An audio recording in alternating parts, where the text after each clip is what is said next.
Set. Chit.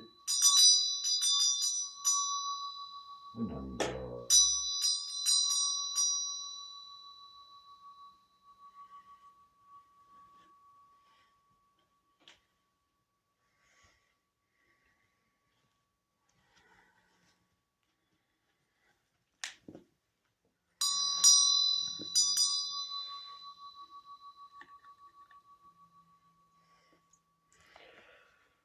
Oh, my great and wondrous Creator, lighting this candle, this flame represents the burning flame of our love and devotion for God and for Guru.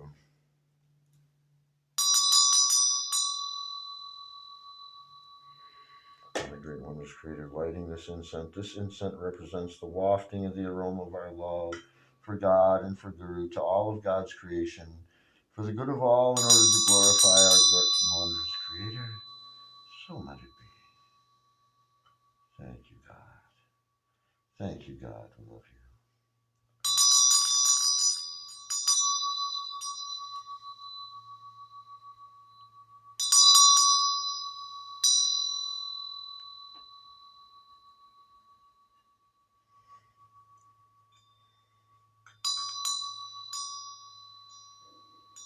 Sat. Chit. Ananda. Mother, Father, Son, Holy Ghost, electron, proton, neutron.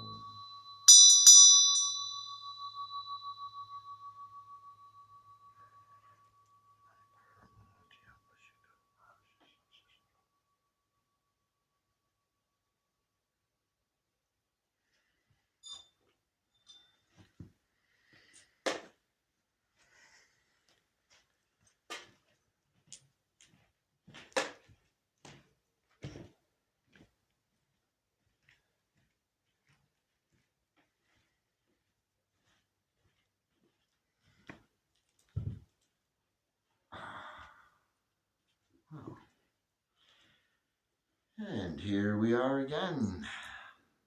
Loving greetings to all of my dearly beloved brothers and sisters. Namaste and Lakach Jai Om Guru. Blessed we are to be getting together for another Sunday service gathering. We're here at our Eckert Spiritual Center in Richland. It's getting pretty cold out there to be gathering in our temple tent. That might be done for the year. It's in the 20s out there right now. We're up north in northern New York in the snow belt, right? So when it snows, it snows. And we're on a seasonal road, which means it doesn't get plowed in the winter. So the only way in and out is you gotta hike in and out. Snowmobile maybe, or snowshoes, right? And so we're used to the interesting snowy weather here in northern New York. So just to give everybody an explanation as to why we're not gathering in person currently right now. In the spring, when the weather gets a little bit better, we'll start pitching that tent again. Or you never know, God willing, we might actually have a structure to go to in the spring. We'll see. We're in God's hands. So, well, let's give a little time for everyone to get connected.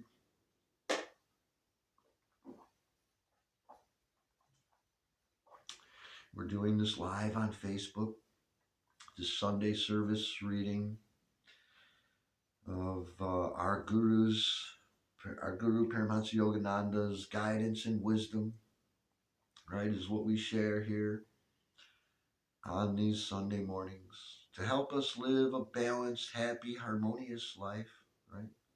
That's what we all want. And so that's what we're striving here at our Awakening Consciousness Fellowship to do, and sharing what we share all the time freely with anyone who's interested. just get a hold of me. Glad to share it with you. And well, I think we've given enough time, I think, for people to get connected, get settled down, right? We want to start our Sunday service gathering by getting into a comfortable meditative posture. That means we're going to be comfortably seated somewhere, maybe even laying down, as long as we can stay awake and not doze off. It's kind of difficult to stay awake when you're laying down, right, with your eyes closed. So we may want to sit up with an erect spine and still close our eyes, right? We close our eyes to shut out all the distractions of the world, right? So that we can focus and concentrate on what Guru has for us here today. Guru has something very important for us. Our Guru's guidance is what we need. I'm just trying to get our CD started here. Oh, pardon me, sorry. Nope, sorry, Guru. Pardon me, Guru, not yet. So, sorry about that. So as I was saying, we want to get settled into a comfortable meditative posture to try to block out all those distractions, right, that are going on in the world. We close our eyes and put our attention at this point between our eyebrows. We may want to bring our hands into Namaste, or what we call prayer pose, right here in front of the heart chakra. In front of the heart chakra here, then we, with our hands like this, we're activating that center of love and compassion. When we do the center of love and compassion at the same time that we're focusing here at this all-knowing center of the third eye chakra, in this way we're conjoining those two centers, right? Activating them both and bringing them into conjunction with each other, working together, right? All knowingness, working together in harmony with love and compassion. In this divinely connected way, we're going to sing and chant with our Guru.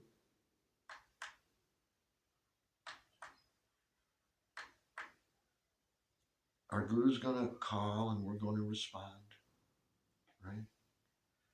It's always better to hear our Guru's voice. We want to kind of get in tune with our Guru. Our Guru's going to share some wisdom with us, right? This is Guru's wisdom that I'm sharing. I didn't think this up. This is Paramahansa Yogananda guiding us all, right, together. All of us, we're all brothers and sisters all around the world, right, trying to live a happy, harmonious life. So Guru's going to guide us. Paramahansa Yogananda is going to guide us. And then after that, we'll have our prayer, our opening prayer that we always do together.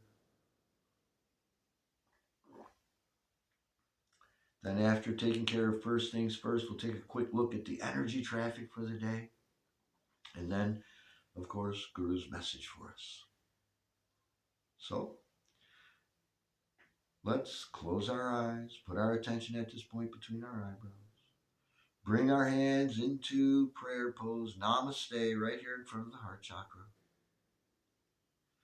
And let's focus all of our concentration and attention on our Guru, calling to us.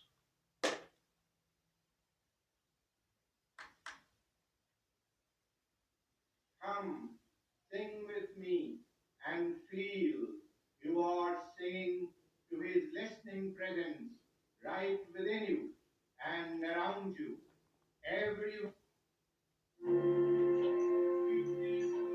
Oh God, beautiful. Oh God, beautiful.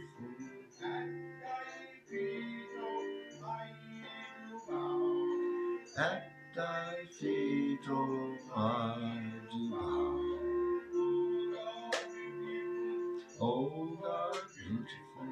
In the forest thou art free.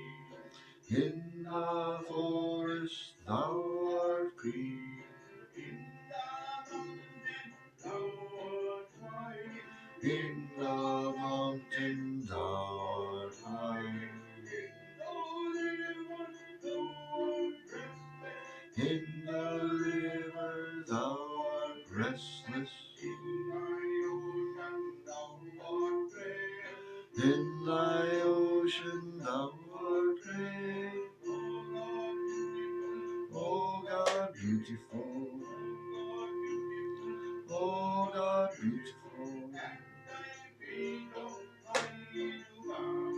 At thy feet, oh, I do bow, O God beautiful.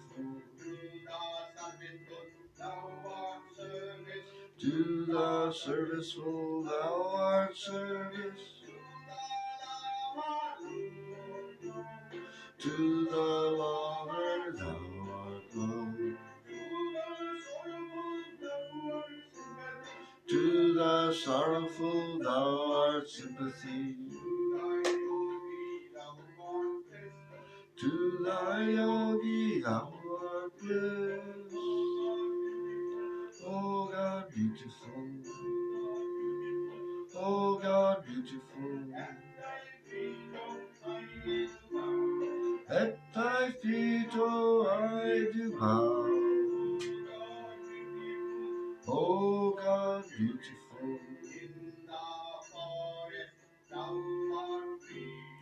In the forest thou art green, in the mountain thou art high, in the river thou art restless, in thy ocean thou art great, O God beautiful, O God beautiful. At thy feet, oh, I do bow, O God beautiful. To the serviceful thou art service, to the lover thou art love, to the sorrowful thou art sympathy, to thy yogi thou art bliss, O God beautiful, O God beautiful. At thy feet, oh, I do bow, O God beautiful.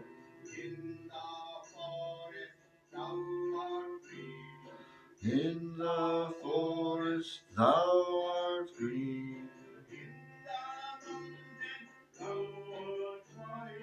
in the mountain thou art high,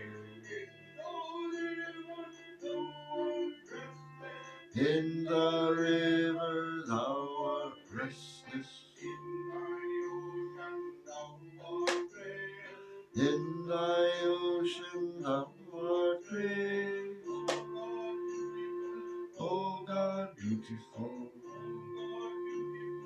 O God beautiful. At thy feet, oh, I do bow, O God beautiful. To the serviceful thou art service, to the lover thou art love, to the sorrowful thou art sympathy, to thy yogi thou art bliss, O God beautiful, beautiful. At thy feet, oh, I do bow. Oh God, beautiful. Oh God, beautiful. Oh God, beautiful.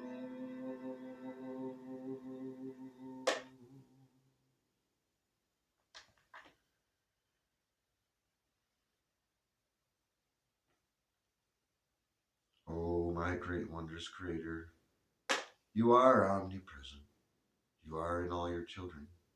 Manifest your presence in our bodies for the good of all in order to glorify you, so might it be.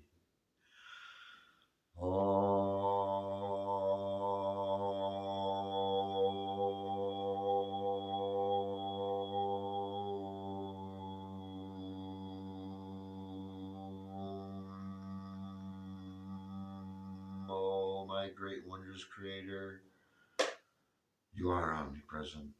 You are in all your children. Manifest your presence in our bodies and in our minds for the good of all in order to glorify you, so let it be.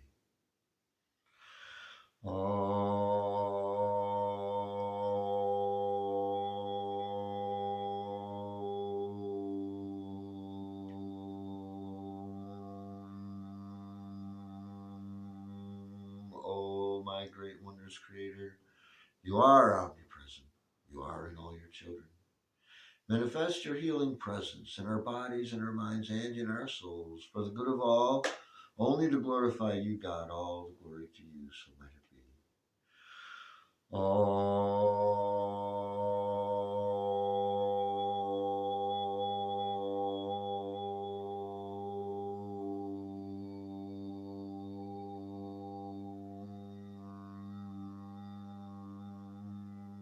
Thank you, God. Thank you, Lord. Thank you for always listening to, hearing, and answering all of our prayers. Even when the answer is no, we still thank you. Thank you for not giving us what wouldn't be good for us. Thank you for answering our greatest prayer, to send Guru to guide us home to you. Thank you, God, for sending Guru. Thank you, Guru, for guiding us. Now, today, all day, all tomorrows, and every instant, in sleep and in wakefulness, in life and in death, in this world and in the beyond. We will to remain yours always. So thank you for remaining with us as the constantly, consciously responding joy of our hearts. And may your love continue to shine forever on the sanctuary of our devotion, that we may be able to awaken your love in all sleeping hearts and minds. For the good of all, only to glorify you, God. All the glory to you, so may it be. Thank you, God. Thank you, God. Thank you, God. We love you. Oh.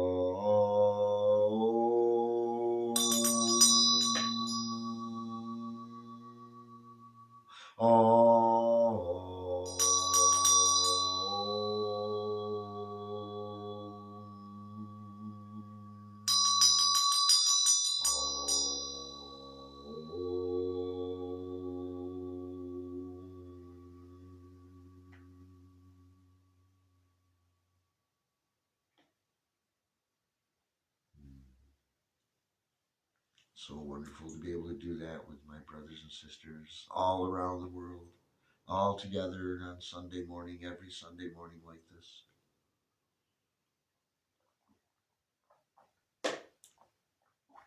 It is a great blessing.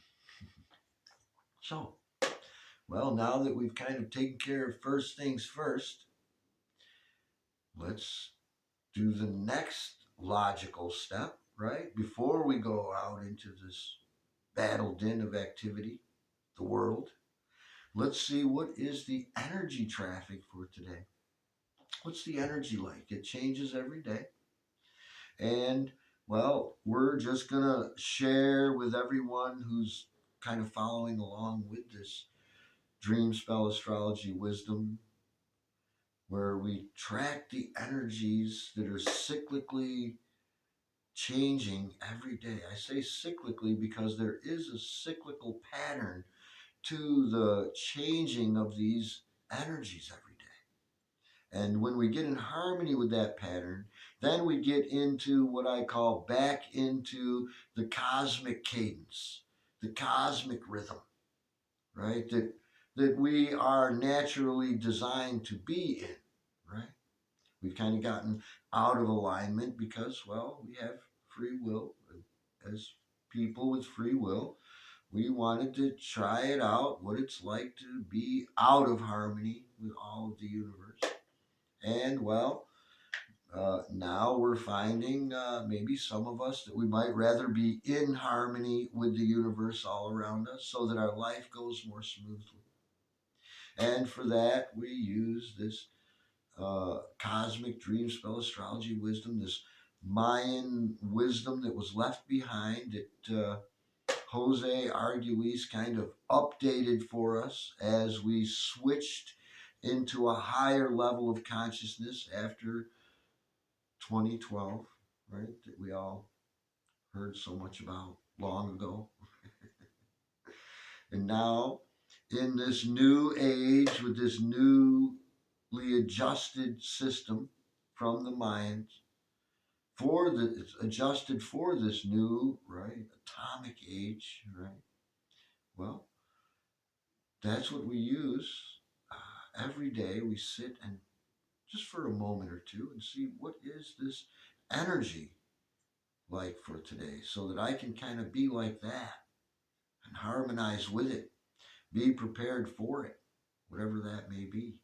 Right? And so the Mayans described what they call the galactic signature of each day, the energy signature for each day, with what they refer to as a tone and a frequency, to really get us to understand what this energy is like. Right? They kind of gave it some names, right? 13 tones, 20 solar frequencies. Today is the second tone, right? This is known as the lunar tone of challenge, right? It's the name for it is Ka. And it is conjoining today with Blue Night Ekbal, right? So when Blue Night Ekbal comes together with the lunar tone of challenge, we say Blue Lunar Night, Ka Ekbal. Right? That's how we would indicate, right, what this particular energy today is. Right? And we'll do a quick reading out of our Dream Spell Astrology Wisdom Workbook, where I've combined Ka and Ekbal, so that we know what we're harmonizing with, what we're in tuning with, so that, well, we can get into that cosmic cadence by every day harmonizing with today's particular energy, right? Which changes, right? It's a 260 different energies in this cycle that we call the Zolkin cycle. Today, we happen to be on the 223rd day of that 260-day energy cycle that we call the Zolkin. So we want to open our workbooks then for those that have a workbook and are following along. Opening today to 223, because today's galactic signature is Kin or Day, 223, Blue Lunar Night, Ka Ekbal. After unification of the magnetic tone of purpose, yesterday's tone, naturally comes the stabilizing of the lunar tone of challenge. Blue Lunar Night Ka Ekbal guides and teaches us to commune with our intuition by entering our house of night, our inner sanctuary of sacred mystery, in order to respect and embrace the two polar ends of each spectrum. All of nature and all of the natural world is built on polarity. By regularly entering this place of inner darkness through correct scientific meditation, we can recognize that challenges offer us celebrated opportunities for for growth and expansion, while acknowledging polarities, vital roles of counterbalancing each other. This is a time to directly experience a conscious reunion of past, present, and future within our own mystic center. Blue Lunar Night, Ka Ekbal, encourages us to awaken to the limitless natural abundance that always surrounds us by realizing that every challenge is an invitation to shed habitual reactions and find new strength. Blue Lunar Night Ka Ekbal also reminds us that with serenity and inner peace, challenges release victory. Whimsical spontaneity is a versatile ally as we awaken and travel through this world of apparent dualities and disruptions. Challenges encourages us to remain lighthearted and ever aware of the magic that is upholding this play of existence. All around us exist endless fields of limitless potential, just waiting to be seeded with our intentions, allowing our willpower to stabilize our growth. We can access the perfection of natural fruition, right? This awakening process can be a natural and blissful, beautiful process. That's Ka Ekbal, right? That lunar tone of challenge, right? That, makes us stronger, right? Teaches us something.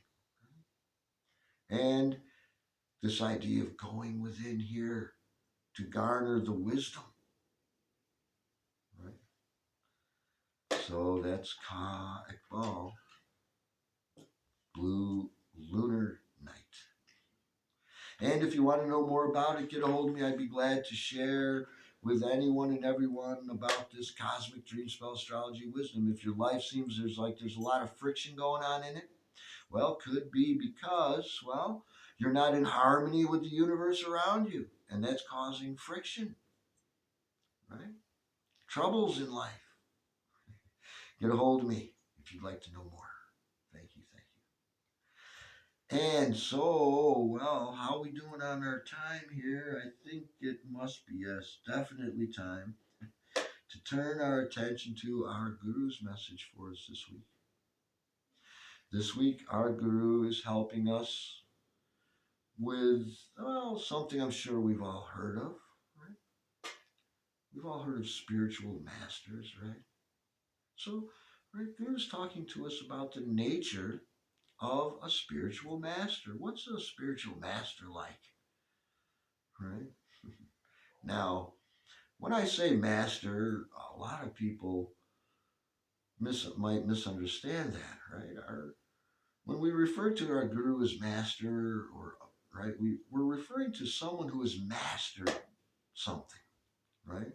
Doesn't mean that they are our ruler and that they are mastering over us and that we are their slaves or servants or something, right? Not at all. We refer to a master, any master, right? Because, they have mastered something, right?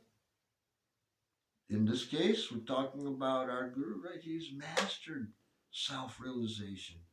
He's mastered this life. He's mastered spirituality, right? So that's what we mean when we say master.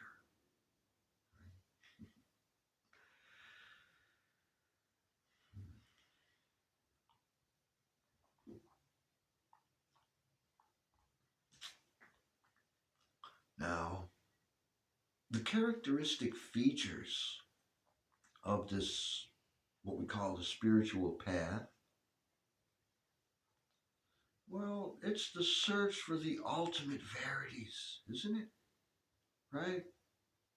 And it includes this thing that we refer to as the guru disciple relationship, right? Because we're following a master, a guru, right? Now, our guru's path led him to the Christ like sage Swami Sri Yukteswar. Here, we see him right here, right? Now, his beautiful life was chiseled from the ages, our guru said. Swami Sri Yukteswar was one of the great masters, right? These great masters that are India's greatest, truest wealth. They emerge in every generation, these Christ-like sages. Right? And they guard the world, right? They guard their lands against the fate of, well, we can call them encroaching marauders, right? Those great spiritual matters mold their lives by the same godly ideals that animated Christ's life and Christ, Joshua. Right now, these people are Christ's proclaimed kin, right? As Christ actually said, didn't he? He said, "Whosoever shall do the will of God, which is in heaven, the same is my brother and my sister and my mother." Now I know with this quote, you can look it up in the Bible, Matthew 12:50. I think it is. Yeah, I think. And I know Christ here referred to God as his Father in heaven, right? That's how he referred to God, as his Father. And Christ went on to point out, right? He went on to say that if you continue in my word, in my ways, he means, right? What he's saying to do. He said, then are you my disciples indeed. And you shall know the truth, he said. Right? He said, the truth shall make you free. Right? We find this in John 8:31 and 32. If you want to look it up and read the whole thing. Right? The truth shall make you free. Right? Only the truth can set us free. Free from the sorrow and suffering, right? Making us free people. Right? We can all be free people. All of us can be rulers of ourselves. Right?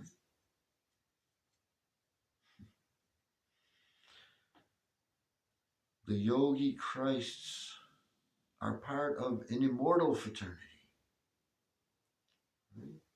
Those who attain a liberating knowledge of that one source, God, the creator, the source of all that is. That's what they specialize in.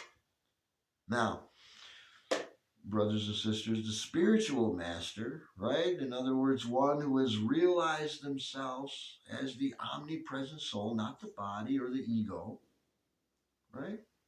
And they perceive in all people a very striking similarity, right?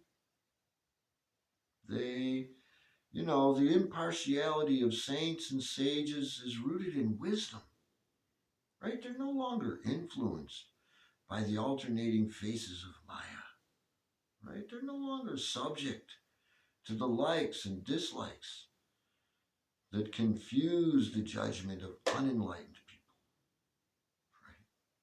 Great saints and sages who have awakened from the cosmic Mayic dream and have realized this world as an idea in the divine mind, why they can do whatever they want to do with this body, right? Because they know the body to be only a manipulatable form of condensed, or we could say frozen energy, consciousness, frozen consciousness, all condensed and vibrating at different rates of condensation and vibration, creating these energy structures. Right? Now, scientists understand that matter is nothing but what we could call congealed energy. Right? And the illuminated masters, they have passed victoriously from theory to actual practice in the field of matter control, right? Molecular manipulation, right?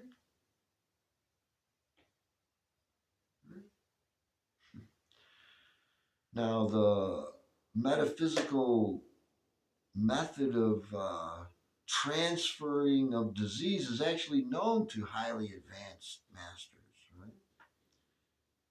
A stronger one may assist another weaker one by helping to carry that heavier load, right? A spiritual master is able to minimize the physical and mental troubles of their disciples by assuming part of their karmic burden, right? They can do that, right? Just as a rich person can relinquish some of their money, right, when they want to pay off a large debt for their prodigal child, right, who went out and got in trouble, right, and then are now saved, right, from the dire consequences of their folly, right? So a spiritual master can knowingly sacrifice a portion of their bodily wealth to lighten the miseries of their disciples. They, they can do that, right? They may do that by a secret yogic method. The saints and sages, well, they unite their mind and their astral vehicle with those of that suffering individual. Then the disease can be conveyed, either wholly or in part, right? From the suffering one to that master's fleshy form, right? And having harvested God on the physical plane, oh, spiritual masters are no longer concerned with their body. They don't worry about that. Though they may allow their body to become diseased to, relieve other people, the master's mind is unpolluted, right? It's unaffected by that they've taken on. A true spiritual master actually considers themselves fortunate to be able to render such aid to their brothers and sisters, right? To achieve final liberation in the Lord is to indeed to find that this human body has completely fulfilled its purpose. Then the spiritual master, they can use this physical vehicle in any way that they see fit, right? Because they only use it to serve God. Now, a guru's work in the world is to alleviate the sorrows of all people everywhere, right? Whether it be through spiritual means or intellectual counsel, or willpower, or even physical transfer of disease, right? Escaping into the super consciousness whenever they so desire to, that spiritual master, they just become oblivious to that physical illness, right? Sometimes, to set an example for their disciples, right? Right? They may choose to bear some bodily pain stoically, right? Well, by putting on the ailments of others, right? Well, the yogi can satisfy for others that cosmic law of cause and effect, right? This law is mechanically or mathematically operative, you know?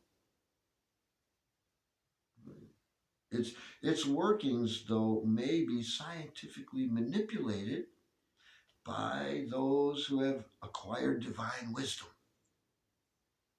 right?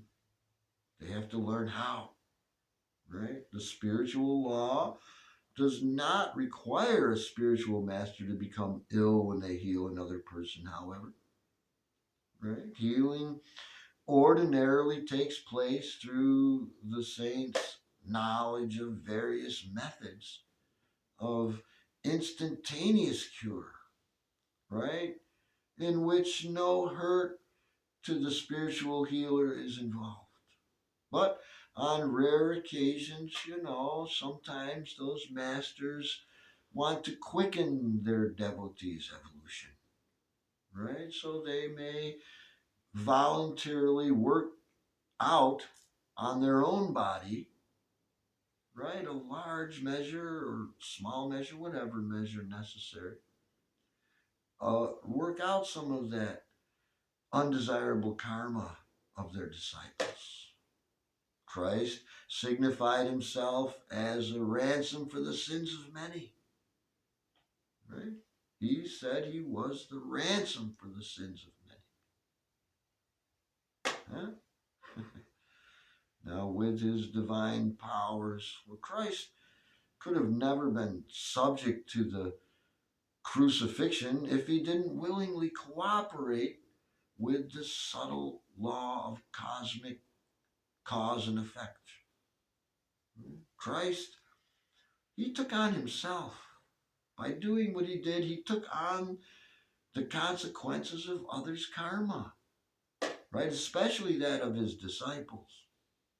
And in this way, those disciples were highly purified, made fit to receive that omni consciousness, right? That Holy Ghost that we read about how it descended upon them, right? When Christ left. You see, only a self-realized master can transfer their life force or convey into their own body the disease of others. An ordinary person can't do that, right? And I highly don't recommend it. It's not desirable that the average person should try to do that, right? Guru says an unsound physical instrument is a hindrance to that kind of a thing, right? You've got to go into deep meditation, right? Right? You know, they tell us that it's an imperative duty for all of us to keep this body in good condition because otherwise it's difficult for the mind to stay fixed in meditative concentration, right? The self realized master has already left behind the stepping stones of meditation. No longer needs the path, right? They've made the goal, right? The old proverb, right? The flower falls when the fruit ripens, right? But saints often cling to spiritual form in order to set an example for their disciples. And many disciples have this preconceived image of a master or a guru by which they judge their guru's words and actions. Well, such people often complain that, Guru just doesn't understand.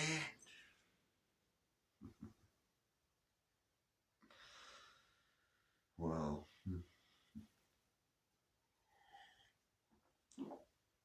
that's what they think. They think Guru doesn't understand.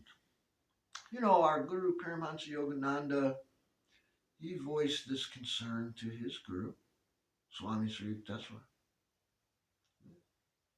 He said, Gurus, do they understand? They don't understand what's going on in the world. Right? People, they don't understand these gurus. Right? Sri Yukteswar replied, neither do those people understand God. You know, Guru said that if a saint were clear to you all the time, you understood everything a saint said, well, then you would be a saint. Among the trillions and trillions of mysteries breathing every second in inexhaustible air, right?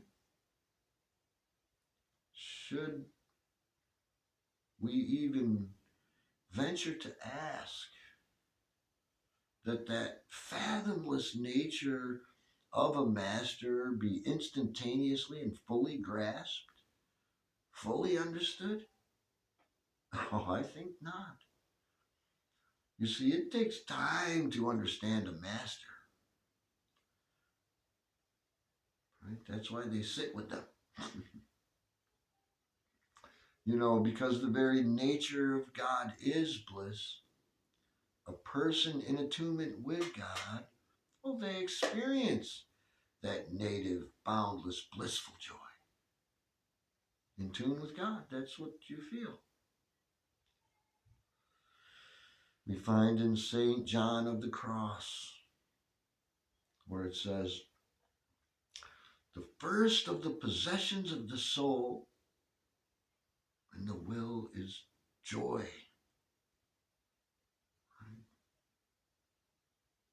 It means that's how you know when you first have made, when you're starting to make contact with that source. The humility of saints and sages springs from the recognition of their total dependence on God as the sole life and judge. The creator, the source, right, is that. So you see, brothers and sisters, Guru's reminding us that the nature of a spiritual master is our original true nature.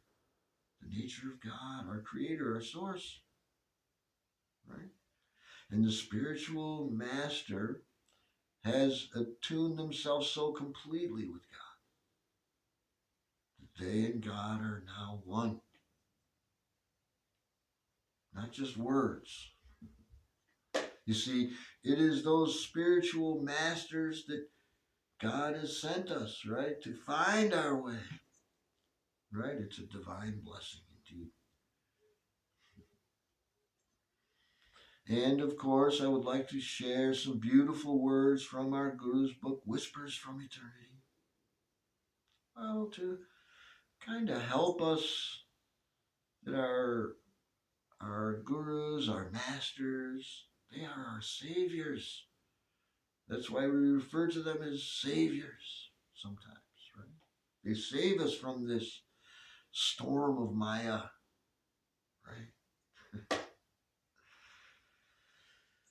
This week, the little prayer poem that I'm sharing of our gurus from his book, Whispers from Eternity, is entitled, Lord, you have satisfied my soul hunger. O all-pervading Spirit, the breeze of your inspiration has banished all clouds. The firmament of my mind is clear. With purified eyes, I behold everywhere only you, Lord. The sunshine of your joy permeates to the innermost depths of my being. With the hunger of the ages, I feed on your divine light. By your grace and by my constant wakefulness, may this bliss be mine forever and forever. Thank you, God. We love you. You see, our gurus belong to us forever. We're eternal. Those saints and sages came to show us the way home on this eternal journey. They belong to us. We belong to them. You know, everything in this world will fade away over and over again. But the divine souls that we are, it goes on throughout eternity. We are eternal. So let's try to remember that. And there's so much more that we can talk about in regards to the nature of a spiritual master.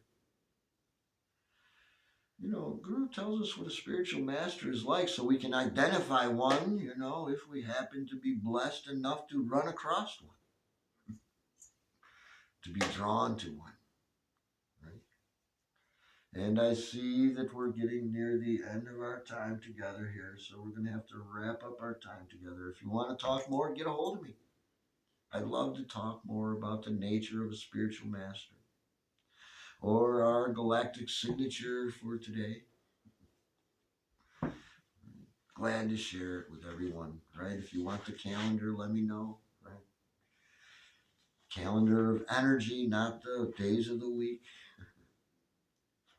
So let's get back into our comfortable meditative posture. Let's wrap up our Sunday service. Let's close our eyes and sit up straight again if we've kind of slouched maybe. Let's close our eyes and close out the distractions of the world. Let's bring our hands into Namaste in prayer pose right here in front of our heart chakra. And in this way, we're activating that center of love and compassion as we bring our hands into this sacred mudra right here in front of our heart chakra.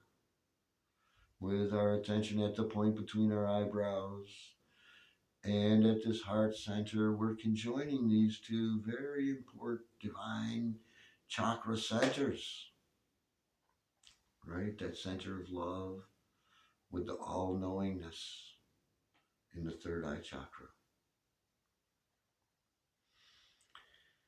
In this divinely conjoined, connected way, in divine union, together all around the world with divine brothers and sisters.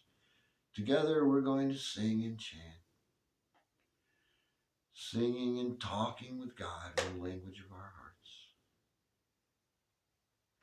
Oh, my great wondrous Creator, we are sending our voice to you this beautiful day, giving you thanks for our lives. We are the new people you have dreamed of so long ago. We have come stumbling here, seeking to find our way into the new. As we continue our exploration, we look to the past and honor our mothers and fathers, our grandfathers and grandmothers who went before us and who made all these things and who made our lives. We've come before you today, neither women nor men, but souls, bearing the traditional offerings as you have so seen fit, to honor the past and to pray for our ancestors and to ask for your help. Help us to find our way into this new world and to be in good relations with all the brothers and all the sisters, all the people of all the colors and traditions. For the good of all, only to glorify you, God. All the glory to you, so let it be. Thank you, God. We love you. Om God, I will to be thine always. Om Lord, I will to be thine always. I may go far, farther than the stars. I may stray far, farther than the stars, but I will to be thine always. O Lord, I will to be thine always. Devotees may come, devotees may go. Devotees may come, devotees may go, but I will to be thine always. O Lord, I will to be thine always. When I die, look into my eyes. When I die, look into my eyes. They will mutely say, I will to be thine always. O Lord, I will to be thine always. I may go far, farther than the stars. Devotees may come, devotees may go, but I will to be thine always. When I die, look into my eyes. When I die, look into my eyes. They will mutely say, I will to be thine always. O God, I will to be thine always. O Lord, I will to be thine always.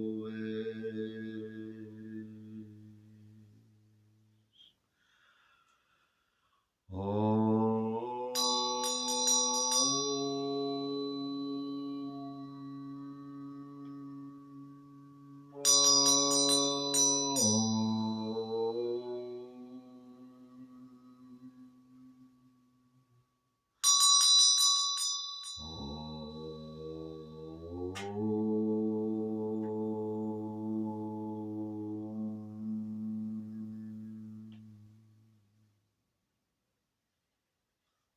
Thank you, my brothers and sisters. Namaste and Lakach Jayom Guru. This concludes our Sunday service reading and gathering.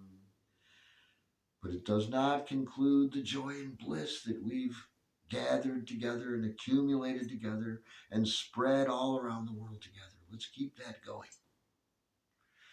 And just as a loving reminder, if you want to get a hold of me, get a hold of me. I'd be glad to chat with anyone about whatever's going on in your life. Bye now. See you next time.